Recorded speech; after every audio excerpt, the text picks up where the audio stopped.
The Kings get the job done, do what they need to do, and they blow out the Charlotte Hornets. Finally, a game that's just chill, doing what we need to do against a bad team with a bunch of injuries, doing what we should have done against the Hornets at home about a week ago, doing what we should have done against the Pistons. But maybe the second night of a back-to-back curse is truly over now. Our second win on the second night of a back-to-back. We can kind of put that behind us now, hopefully.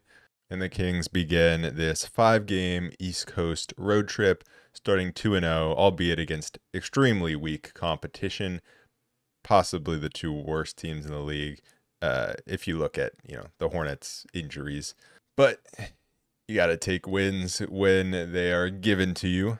And this game didn't get off to a great start for the Kings. Kevin Huerter went out with an ankle injury right away. He twisted his ankle within 5 seconds of the game starting, came out immediately, and I think that kind of just disrupted the entire flow of the offense for the Kings. They couldn't get anything going, looked super discombobulated, and it's probably has a large part to do with the fact that they had plays drawn up that were meant for Kevin Huerter, involved Kevin Huerter. They had to, go away from that immediately, and it just took a little while for them to get in the game. But, 6-0 opening run for the Hornets. And I wasn't watching the game at the time, but I was looking at the score on my phone, and I was like, oh, here we go again. But they quickly got it together. Keegan Murray carrying the offense. Really, the offensive load, especially in that first quarter, was carried by Fox, Keegan, and Sabonis. And it was another game where our core 4 players all had very good offensive nights, with Fox shooting an efficient 8 for 14, 3 for 7 from 3, 0 for 2 at the line, of course, because, we can't have nice things. But he had 19, Keegan efficient 25, Sabonis efficient 24, and then Monk a not as efficient but not inefficient 20 points. And it was good that our guys didn't have to play big minutes. You have Keegan Murray at 32 minutes. Monk played 30 minutes. He stayed out there with the bench for a little longer in the fourth quarter than everyone else. So that's why he got up to 30 minutes. But then everyone else under 30 minutes, which is nice with it being the second night of a back-to-back. Now they got a little more rest going into the tougher games looking forward at this road trip. But I think the biggest takeaway for me from this game is Keegan Murray's continued ascension as a scorer and as a creator offensively. Back-to-back games for him where he has big nights offensively. We know what he can do defensively too, and he was good defensively in this game.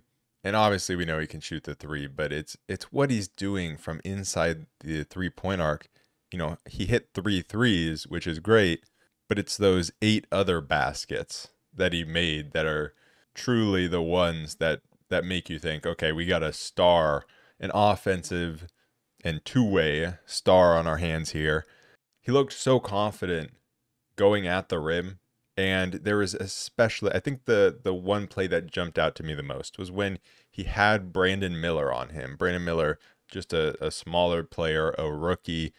And he just took his time, just a slow drive to the basket where he just kept putting his body into Brandon Miller and then just finished right over him.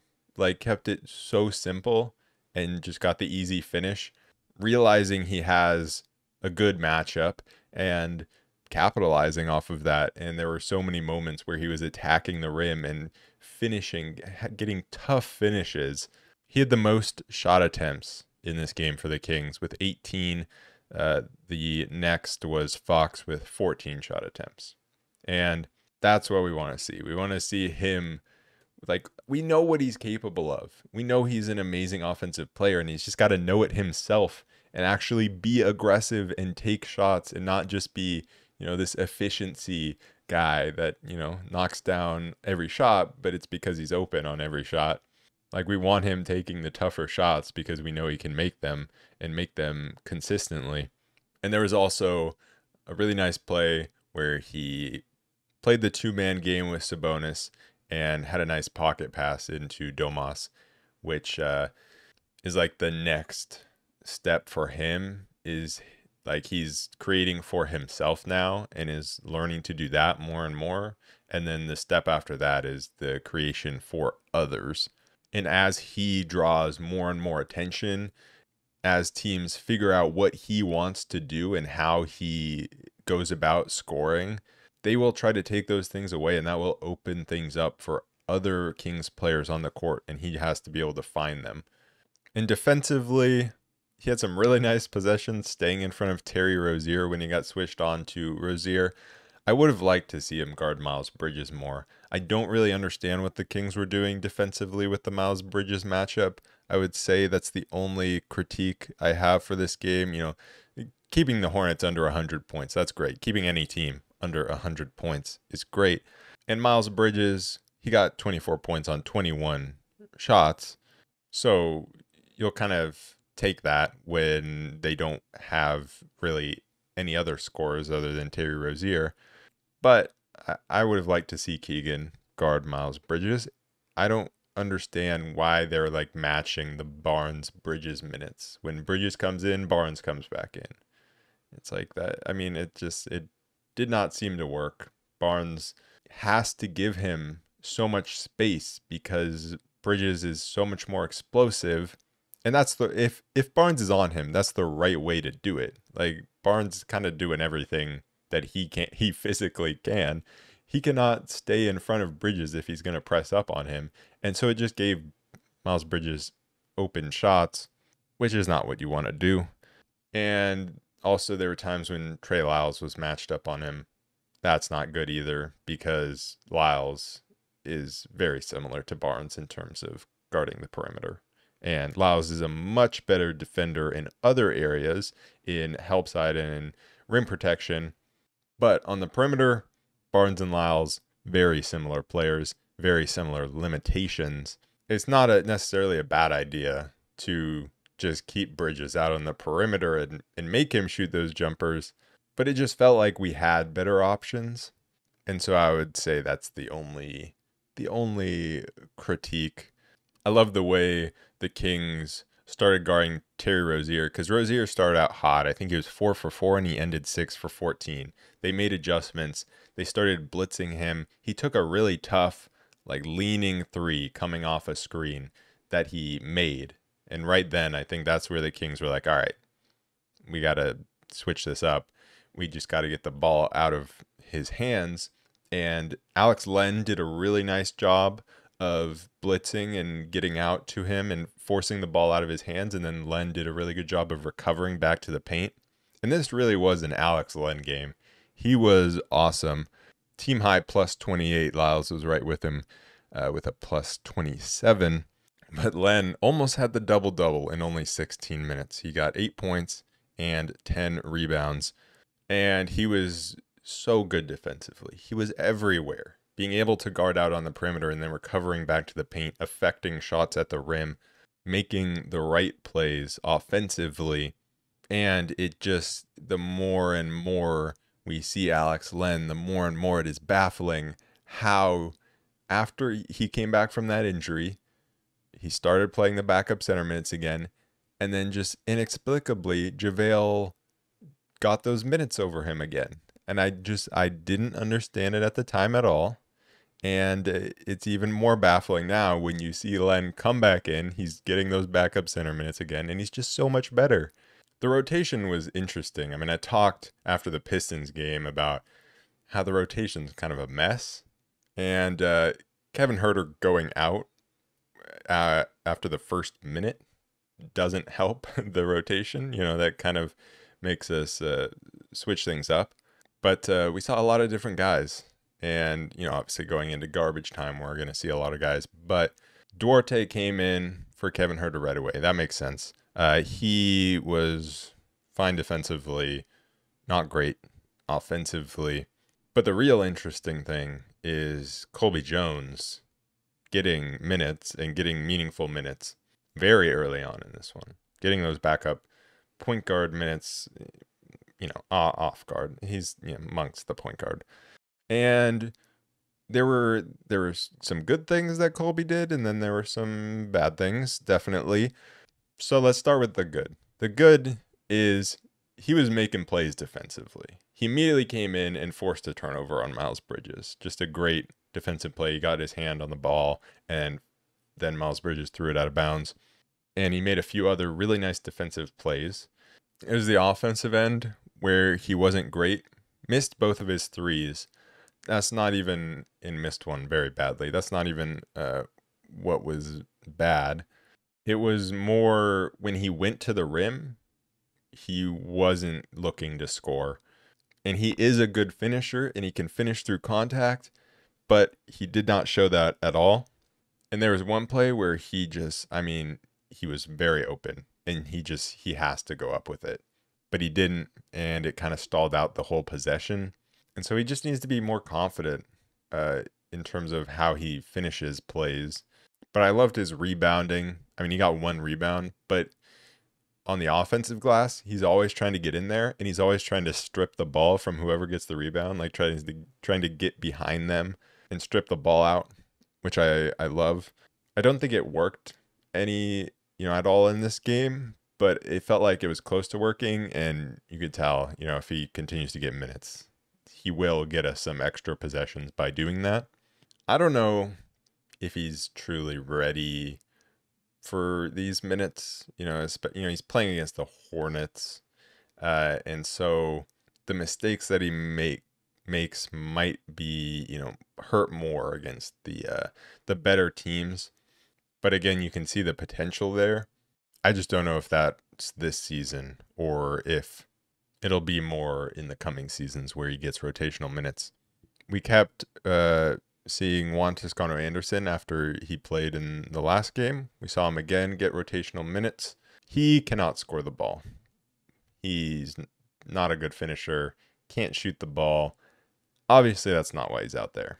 But it's just, it has to be said. He's a horrible offensive player and scorer. He can't do anything. But on the defensive side of the ball, he does bring a lot of activity. He's the ultimate glue guy, hustle guy. He's going to rebound the basketball. He is going to play physical defense.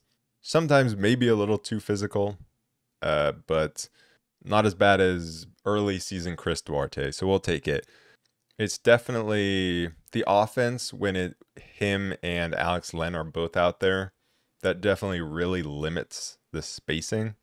But so I don't really. We need more depth in that position, and it would be nice to have someone better than him. But when you just need, when you're struggling defensively, it's nice to have a guy like that you can just throw out there to play some defense. Harrison Barnes played 22 minutes in this one, and he didn't do too much other than go 2 for 4 from 3. And I already talked about his defense on Miles Bridges, and it's so apparent that the Kings need to upgrade at that position. And he in any deal that's made, it's pretty likely that he would be in the deal just due to his contract. But if he's not in the deal, he could be a very valuable bench player. And that's where he's going to be best because he can absolutely knock down the 3. And he's been very good at that this season. Just go out there, shoot the 3, and hopefully not have to guard someone like Miles Bridges. That's the perfect scenario for him. But right now, we just don't have that luxury to bring him off the bench. And I mean, we could start Trey Lyles. I don't know. I don't know where I am on the starting Trey Lyles thing. I think clearly our best lineup is Fox, Monk, Murray, Lyles, Sabonis. Very clearly. And honestly, I don't think it matters too much if we start Lyles. Maybe that opinion will change with time, and hopefully we won't even have to talk about this as much because the Kings will go out and get someone who actually can start and is a good defender and can shoot the 3. That's the dream. I thought Fox was really solid, and he looked back more to himself. Although, of course, he had to miss those 2 free throws. That was after he took like an elbow to the hip. So that probably, I mean, it was clearly bothering him when he got elbowed there. Probably isn't super easy to shoot free throws when you're dealing with that.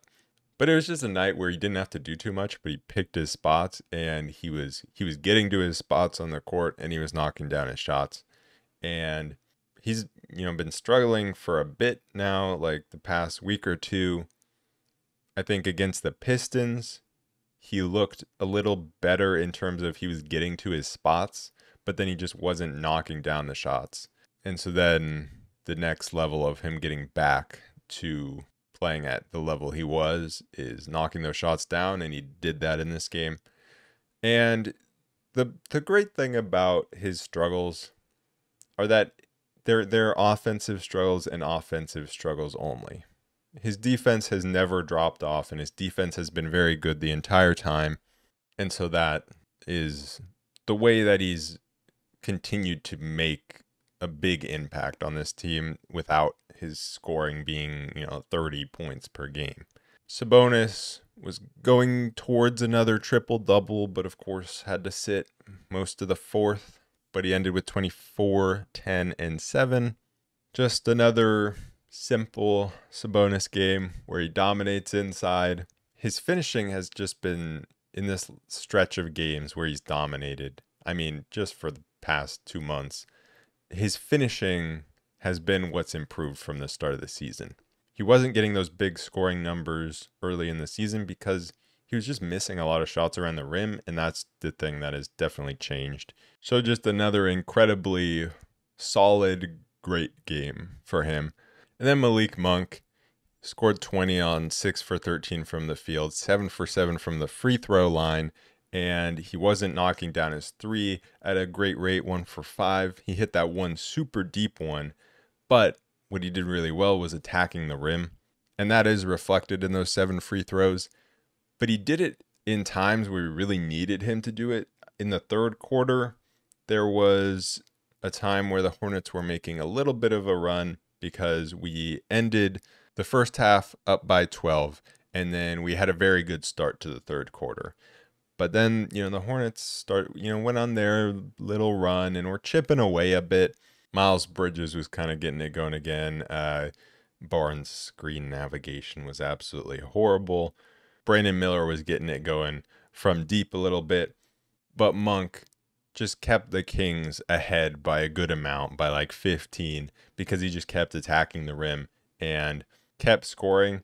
And the Kings went the last about 4 minutes of the third quarter without scoring a field goal. But again, Monk kept a good lead by continuing to attack the rim and then getting to the free throw line. Also, Mike Brown won a challenge where Malik Monk was called for a charge at the end of that third quarter, and it got reversed to a block. So just round of applause for Mike Brown for winning a challenge. That's great stuff. Also, De'Aaron Fox, there's something about him that he turns into the worst player in the NBA when the Kings have, they can't go 2 for 1, so it'll be the second to last possession of a quarter. He just turns into the worst player. He turns the ball over, or he just takes a horrible shot. He gets blocked. I swear, every time. He just sucks. Like when it's the very end of a quarter, when it's the last possession, he's great.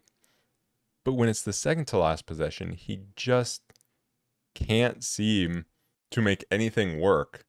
And I get very annoyed because he always is like dribbling the ball out at half court. Why? The Hornets are getting the ball back no matter what. We can't go 2 for 1, but they're also going to have like 13 seconds left anyways.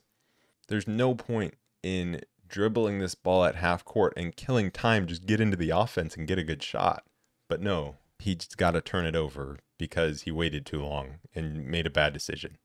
And it's just so weird. Because I think, was it at the end of the first quarter where he hit a buzzer-beating 3? Like at the end of the quarter, the last possession, he's great. He hit that buzzer-beating 3. The Kings went on that 14-0 run to end the first and start the second quarter where Keegan was feeling it, and then Fox hit 3 threes. So there's just like something mentally that when he feels like he has to burn clock, I feel like, and he doesn't. And that's what makes him make poor decisions, I guess. I don't know. But he made up for it right away in the fourth quarter where he got a steal and then a layup uh, on the first possession. So it didn't matter. The start of the fourth quarter, though, was kind of wild. It was up and down. Players, like the Hornets, were missing shots really badly. The Kings were playing good defense. But then the Kings were running it back the other way, and there were just some guys falling on the floor, and it got a little chaotic. But uh, Malik Monk was really good. He was out there with Fox, Juan Toscano Anderson, Alex Len, and Trey Lyles. And that lineup is kind of the lineup where you worry about the spacing, but it didn't matter. Monk was just able to get to the rim anyways. And then Keon came in for Fox. Monk stayed out there, kind of put the game away, and the starters sat on the bench for the rest of the game. It was kind of funny to watch. It was like garbage time, but not quite, because the Hornets still had some of their starters in the game. And Alex Len was just dominating. He was getting every rebound, dunking the ball, affecting shots at the rim. So that was pretty funny. In garbage time, we actually looked like a competent team. And maybe it's just the fact that we're going up against the Hornets and their bench players. But there have been some times in garbage time where the Kings have looked absolutely horrible. So it's nice to see them not look horrible in this one. Keon Ellis coming in, knocking down a three, also fouling a three-point shooter. So a bit up and down for him. Davion played in garbage time, didn't really do much. JaVale McGee played in garbage time and he got 7 rebounds in 5 minutes. 4 of them were offensive rebounds. Most of those offensive rebounds were off his own misses.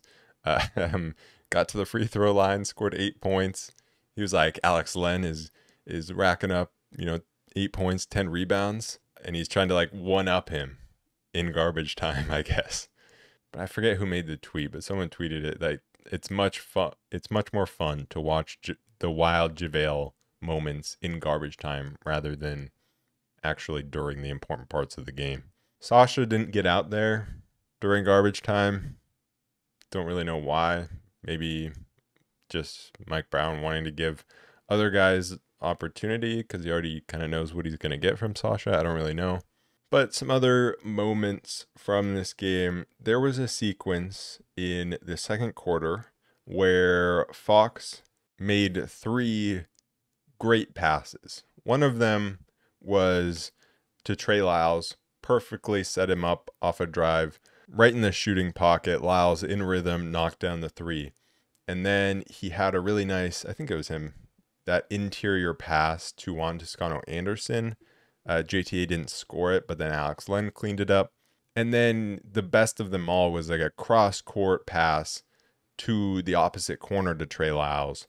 Right in the shooting pocket. Lyles in rhythm hits another 3. So Fox's passing at the start of that second quarter was so good. And it was nice that the Kings, they got up, around 10-15. And then the Hornets, they got their offense going, but the Kings were just kind of able to keep pace with them at the end of the second quarter. And that's all they really needed to do. Just not give the Hornets any momentum going into the second half, and then they could put them away in the second half. Barnes, he had a moment against Terry Rozier where Terry Rozier kept crossing over whatever, and he stepped back for a 3, and Barnes was like falling down while trying to contest this shot. And it was actually good defense. Like, he played good defense while falling down, while almost getting his ankles broken, I guess. I don't know if you'd really say it was getting his ankles broken, but that was a pretty funny moment. The Kings' defense to start the third quarter was awesome. Just totally shut down the Hornets. And in the second half in general, keeping the Hornets to only 39 points in the entire half was incredible. Forcing the Hornets into tough jumpers, contesting at the rim. And when you think about giving up 47 points to the Pistons in a quarter, and then you look at this and it's 39 points in an entire half to the Hornets, that's a big turnaround. But when this Kings defense is locked in, they can be very good. It's just, again, that defensive floor is very low. Sabonis had that crazy dunk on Nick Richards. That was so surprising. Nick Richards a few times closed out way too hard on Sabonis at the 3-point line, which I didn't really understand. And then there were other times where the Hornets just didn't close out to him at all. But Nick Richards closing out to Sabonis, and Sabonis just went right by him and just out of nowhere dunked on his head and gave him a big scream. Very surprising, very awesome moment. And then I think the last thing that I got to talk about is Sabonis's free throws. He went 5 for 6, which is pretty good for him. But I don't know if it was just me or if it was like the camera angle or something, but his free throws looked a lot better than they normally do. Like even the miss, it felt like he missed the right way. They just looked like they had a good amount of arc on them, and each one just looked really good. There were no bad misses. Everyone I felt confident was going to have a good chance of going in. And so maybe it was just the camera angle or something. I don't know.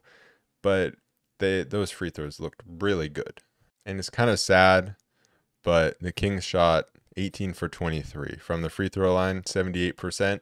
That's an absolute win. It's kind of sad that that's a win, but it is a win.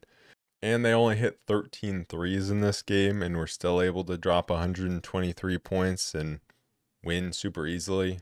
They set a record for points in the paint, a franchise record last game against the Pistons, and then in this one continued to be able to do it from inside the 3-point arc, which is, they shouldn't have to shoot amazing from 3 every game to win, especially not against these teams that they've been playing.